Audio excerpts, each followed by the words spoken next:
everyone. Good afternoon. So friendly. I like a friendly audience.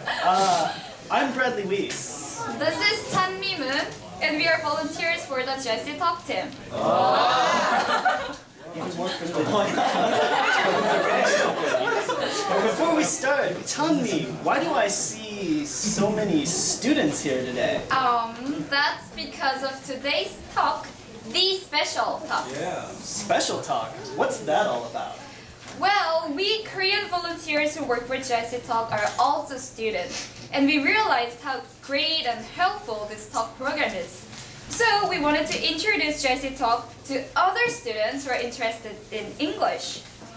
Therefore, we have prepared a talk that students would likely have an interest in and invited University English Club members to attend. So, great,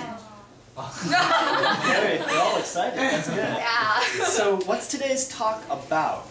College life. College life? Yes. The topic of today's talk is the differences between Korean universities and foreign universities. We have invited one Korean student who studied abroad at a foreign university and one foreign student who has studied at a Korean university to come up and talk about their home country's universities as well as share some of the differences they noticed between the two. Wow, that sounds really interesting. They think so too. Yeah, right. So, today we have two speakers. Areum Yang, a Korean university student, and Jeremy Azurin from America. Jeremy, isn't he the 미국 사람? He studied previously in American universities and now studies in Jeonnam National University?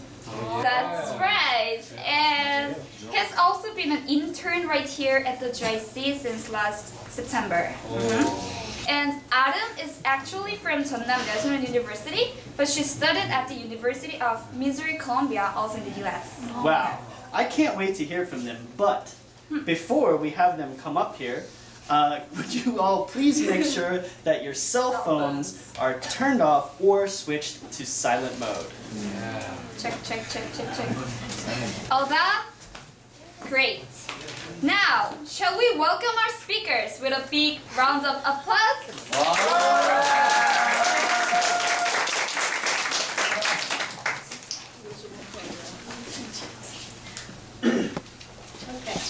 Hello everyone.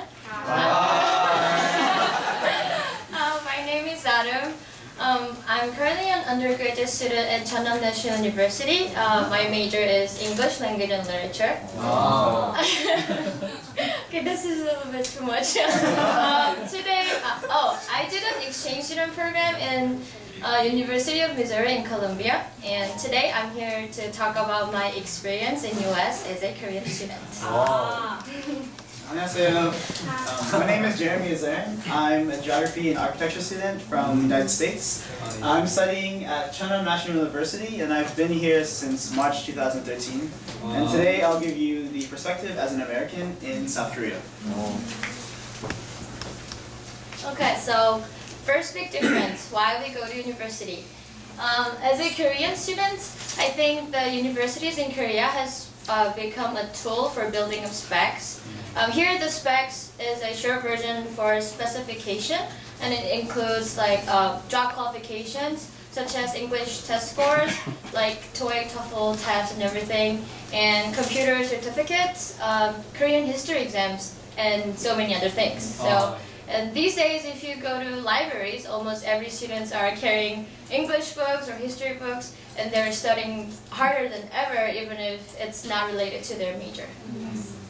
So in the United States, we don't really have specifications in the form of TOEIC or TOEFL, history or computer requirements.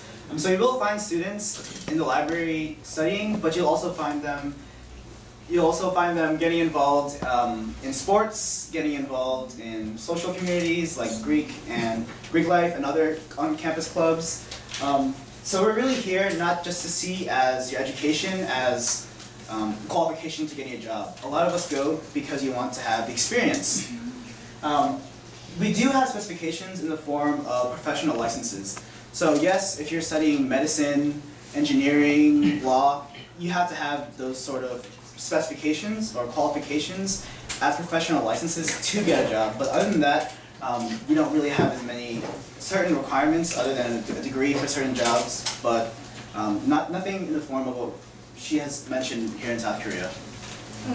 And the second interesting difference was changing majors. In U.S. universities, students can change their major multiple times. However, in Korea, you have to decide your major when you apply for the school. And once you're admitted, it's really hard. It's really not easy to change your major. You can, and it's only once at the end of your freshman year. And to do that, you have to have certain GPA scores. You have to have taken prerequisite courses. So most students don't really consider changing it, and instead they'd rather do double major or minor. In the US, it's very, very common to come in undeclared. And what that means is you don't have a major coming into college, and so you use your first 2 years to study whatever you want. So if you can come in and study anything from English, engineering, biology to philosophy, whatever you want for the first 2 years, and then by the time you hit your end of your sophomore year, you have to commit to a major. So for me, I personally changed my major 7 times. I entered in as biology, I changed to economics, then geography, architecture, religion, math, English, and I finally settled on geography and architecture. And so for students, you can change as many times as you want, but that might also extend your graduation date.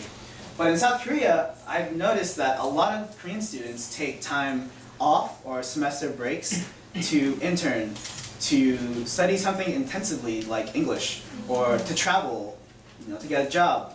And so they'll go to class for 1 semester and then take another semester off. Especially for the men who have to go to the military, it's very common to take semesters off. But in the US, once you start, it's very common because of pressure to finish immediately. And the last difference was class dynamics. In U.S. school, the smallest class I ever took, it had less than 10 students in a class, and the biggest one had over 500 students in a big auditorium.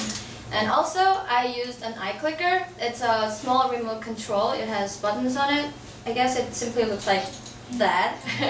And with that, you take attendance and you get participation points with it.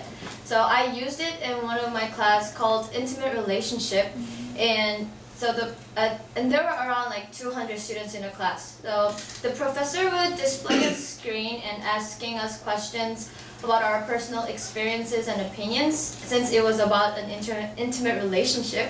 And we were able to see how other students think and what different opinions they had. From my experience, I've taken both classes with primarily Korean students and primarily exchange students. In the United States, you have to participate. You get points for participation in class that go towards your overall grade. So if you don't say something, it's very hard to get a good grade because your professor will notice you trying to engage with not only your professor, but also with the students around you. So you have to participate in class. But when I took classes with Korean students, primarily Korean students, I've noticed it's only the professor who has the authority in the classroom. And if a student does have something to say or a question, they'll say it after class in private.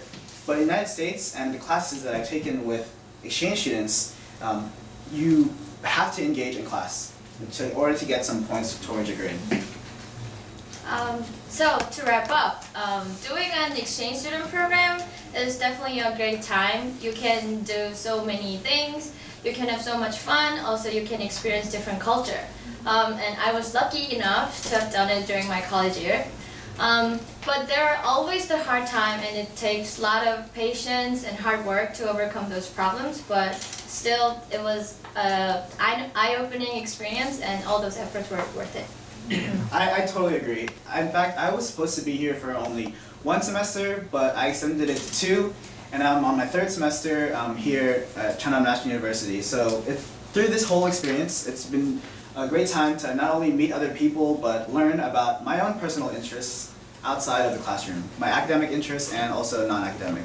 So if you want to have cultural exchange, study abroad is a great way to do that, and I encourage you all to pursue that while you're in college. Thank you.